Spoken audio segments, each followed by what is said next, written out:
Your first video will definitely be bad, like it will be horrible.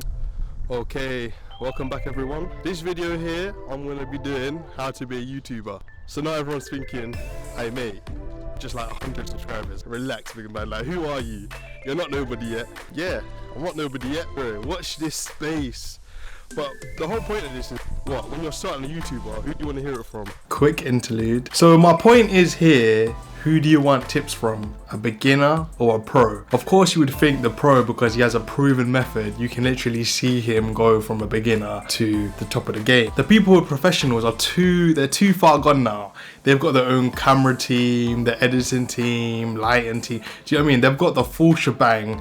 And that's it, they're way ahead. Following someone who is a beginner and is taking that first step in buying the equipment, actually recording, doing different angles and experiments and, you know, just playing it about with it, has a bit more experience with beginners because they know what it's like to be a beginner, if that makes sense. So essentially it's a video from a beginner to a beginner, and the video is basically just to set them off into the right direction. I know what it's like to start with nothing and then actually grow a little bit and develop my skills. Do you know what I mean? Even though I'm not a big YouTuber or nothing like that, I feel like it is valuable knowledge that I can share with you guys. So yeah. What I found out from my own research is that the basic formula that you want for your videos is a hook, the main content, and then a call to action.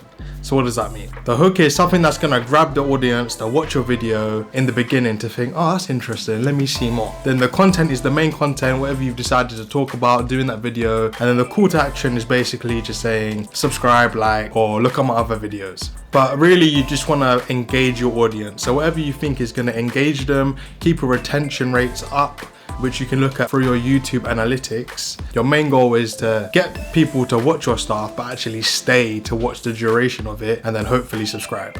What kind of things do you like? What kind of things are you actually interested in? And what do you watch yourself? When you watch it, you're like, rah, that's actually kind of interesting, you know? And then you just want to make content that's the same as that. And if you can't do that, do something that you feel comfortable in. Because, like, even just then, I'm still getting in the spring of it. Someone just passed me and I kind of choked up. And that's just gonna take time for me to be more confident as I'm walking past with the camera in my hand. I'm still new to this as well, and I'm trying different things. So I would say to anyone starting new, once you've actually got a topic of things that you want to do, like, you don't need to get too bogged down on niche and yeah, you need to experiment with different things that you find of value, that you find interesting, and then you'll see what gets more traction and what doesn't.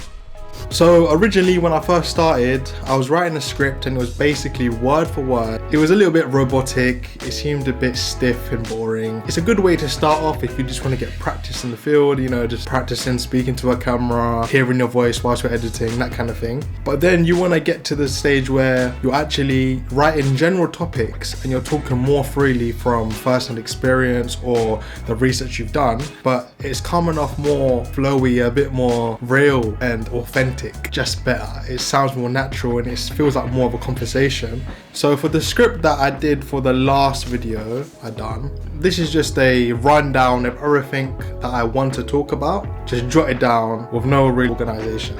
And then here is more of a organized timeline of what I want to talk about in what order and how each thing links to each other. So I've got my arrows here.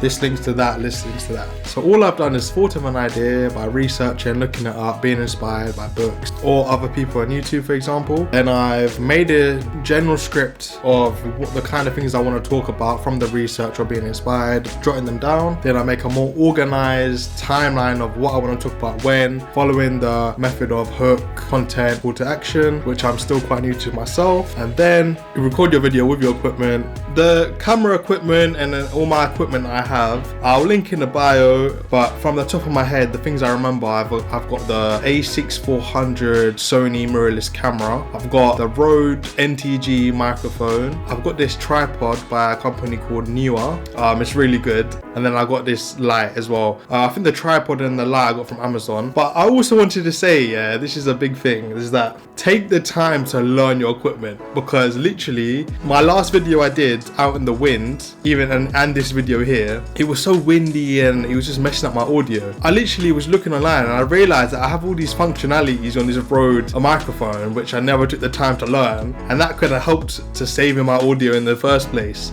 Even this tripod, ages, I didn't even know it could bend downwards, yeah, like sideways, which you'll see in one of the clips I'll put in. All of this stuff would have helped me along the way. Like, I've bought the stuff, but I don't even know how to fully use it. Obviously you learn as you go and all of that stuff, and that's cool, and that's what I'm doing. But I would say if you buy any of this equipment, just make sure you learn it so you can utilize it from the very beginning. Try and make your first video the best it can be. Obviously, what's next? Editing. Yeah, you just want to try it out for one video. I'll download the Adobe Creative Cloud trial. I can't remember how long it is, like 7 days. Now I'll just record loads of videos, edit them, go on YouTube, learn how to edit videos. I'm not going to get into that really. If you want to go for the full thing, just upload it to YouTube and no one's going to see it. No one's going to see it, literally. If you don't broadcast it to anyone, if you don't tell people you've uploaded a new video, the algorithm's not going to show your video to anyone because you've literally made your channel yesterday. No one's going to see that.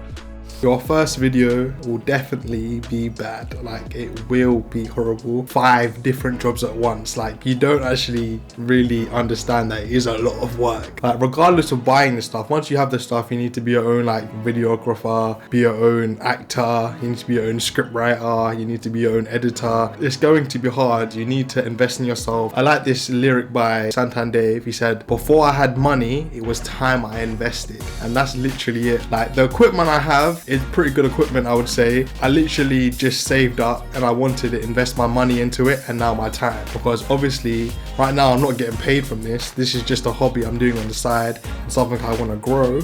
I'm investing my time into it week after week because I see value in it and I see that I can be successful if I put my head to it. You don't get paid until you get 1,000 subscribers and 4,000 hours of watch time. There's only a few of them who blow up. The rest of them, year after year, grinding videos.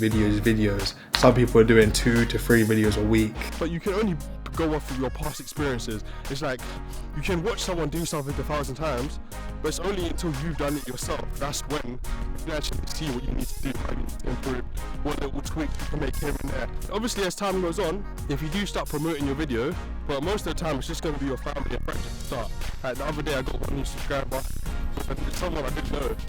You know what I mean? And when you really deep it, like, I've got 144 subscribers. There's 144 people who actually wanted to subscribe and will look at my video. That's crazy. Like, yeah, 1 million and 2 million, well, this is mad, but these are actually real life people who actually wanted to subscribe to you.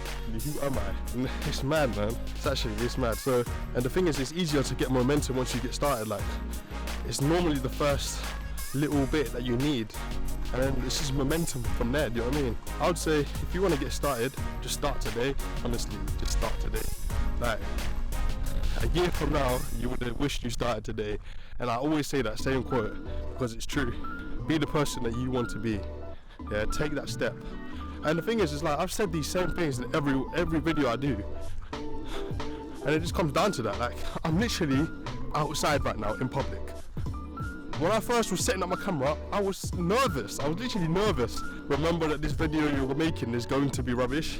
Like, it will be bad. That's literally the first steps from a beginner to a beginner.